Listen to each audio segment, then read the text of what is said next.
दोस्तों, एक बार सार्वजनिक शौचालय में बैठे अकबर को साथ वाले टॉयलेट से आवाज आई, क्या हाल है अकबर। अकबर घबराया पर फिर बोला, ठीक हूँ। अंदर से आवाज आई, क्या कर रहे हो। अकबर बोला, तुम्हारी तरह बैठा हुआ हूँ। अंदर से फिर आवाज आई, मैं आ जाऊँ अभी तुम्हारे पास। अकबर बहुत घबराया सा बोला, नहीं। अंदर से आवाज आई, यार मैं तुमको बाद में कॉल करता हूँ। पता नहीं कौन बदतमीज दूसरे टॉयलेट से मेरी हर बात का जवाब दे रहा है। दोस्तों, एक बार बादशाह अकबर अपने दो बेटों के साथ नदी के किनारे गए। साथ में बीरबल भी थे। दोनों बेटों ने अपने कपड़े उतारे और नदी में नहाने उतर गए। बीरबल को उन्होंने अपने कपड़ों की रखवाली करने के लिए कहा। बीरबल नदी किनारे बैठकर उन दोनों के आने का इंतजार करने लगे। कपड़े उन्होंने अपने कंधों पर रखे हुए थे। बीरबल को इस अवस्था में खड़े देख बादशाह अकबर के मन में शरारत सूझी। उन्होंने बीरबल को कहा, बीरबल तुम्हें देखकर ऐसा लग रहा है जैसे धोबी का गधा कपड़े लाद कर खड़ा हो। बीरबल ने झट से जवाब दिया, महाराज धोबी के गधे के पास केवल एक गधे का ही बोझ होता है, किंतु मेरे पास तो तीन तीन गधों का बोझ है। अब बीरबल के मुंह से जवाब सुनकर बादशाह अकबर की बोलती बंद हो गई।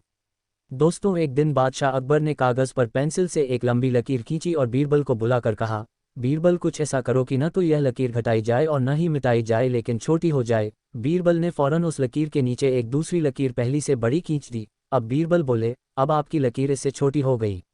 दोस्तों, एक शाम को बीरबल और बादशाह अकबर घूमने के लिए निकले।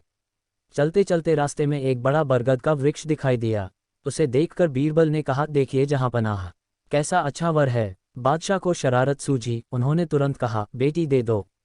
तो बीरबल यह सुनते ही मारे लज्जा के जमीन में गड़ गए। आगे चलकर एक बड़ा सुंदर मकबरा दिखाई दिया। उसे देखते ही बरबस बादशाह के मुंह से निकला, देखो बीरबल, यह कितना सुंदर है। तुरंत बीरबल ने जवाब दिया, सुंदर है तो पोती दिला दीजिए। बेचारे बादशाह अकबर समुचित जवाब ना पाकर कुछ न कह सके। दोस्तों, एक बार संता को अकबर के सैनिकों ने पकड़ लिया और दरबार में लेके गए। अकबर बोले, कौन हो तुम। संता कहता है, महाराज मैं संता हूँ। अब अकबर बोले, इतनी रात को हमारे महल में क्या कर रहे हो। अब संता घबराए आवाज में बोला, कुछ नहीं महाराज। अकबर ने कहा, सैनिकों, इसे ले जाओ और बंदी बना दो। अब संता कहता है, महाराज रहम करो, मुझे बंदी मत बनाओ, मुझे बंदा ही रहने दो। दोस्तों, अकबर बादशाह और बीरबल में अक्सर मजाक होता रहता था। उस दिन वे दोनों एक दूसरे से छेड़छाड़ कर रहे थे। बादशाह ने कहा, बीरबल तुम्हारी स्त्री अत्यंत सुंदर है। बीरबल ने कहा, हाँ सरकार, पहले मैं भी ऐसा ही समझता था, पर जब से बेगम साहिबा को देखा है मैं अपनी स्त्री को ही भूल बैठा हूँ। बादशाह हका बका रह गए और उस दिन के बाद से फिर उन्होंने कभी बीरबल से ऐसा मजाक नहीं किया। दोस्तों, एक दिन बादशाह अकबर और बीरबल बातें कर रहे थे। बात मियाँ बीवी के रिश्ते पर चल निकली तो बीरबल ने कहा, अधिकतर मर्द जोरू के गुलाम होते हैं और अपनी बीवी से डरते हैं। मैं नहीं मानता। बादशाह ने कहा, हुजूर मैं सिद्ध कर सकता हूँ। बीरबल ने कहा। अकबर बोला, सिद्ध करो। ठीक है, आप आज ही से आदेश जारी करें कि किसी के भी अपने बीवी से डरने की बात साबित हो जाती है तो उसे एक मुर्गा दरबार में बीरबल के पास में जमा करना होगा। बादशाह ने आदेश जारी कर दिया। कुछ ही दिनों में बीरबल के पास ढेरों मुर्गे जमा हो गए। तब उसने बादशाह से कहा, हुजूर अब तो इतने मुर्गे जमा हो गए हैं कि आप मुर्गी खाना खोल सकते हैं, अतः अपना आदेश वापस ले लें।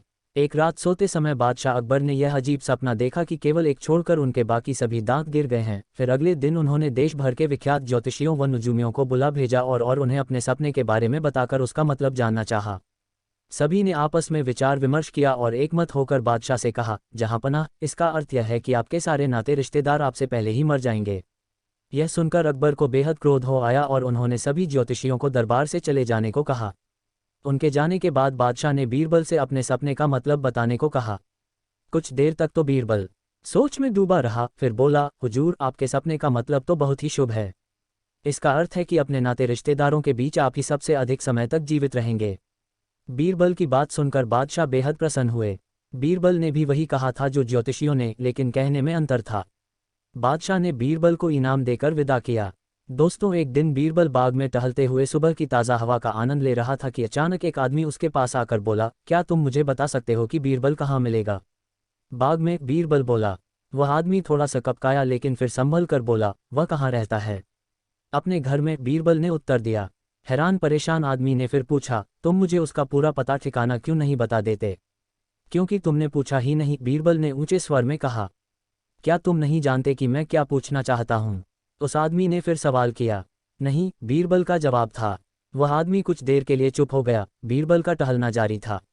उस आदमी ने सोचा कि मुझे इससे यह पूछना चाहिए कि क्या तुम बीरबल को जानते हो। वह फिर बीरबल के पास जा पहुंचा, बोला, बस मुझे केवल इतना बता दो कि क्या तुम बीरबल को जानते हो। तो दोस्तों कैसे लगा हंसने हंसाने का ये सिलसिला, अगर अच्छा लगा तो मेरे इस चैनल को लाइक और सब्सक्राइब कर लीजिए ताकि आने वाली हर वीडियो आपको तुरंत मिल सके। और मैं मिलता हूँ आपसे अगले वीडियो में, तब तक के लिए बाय बाय।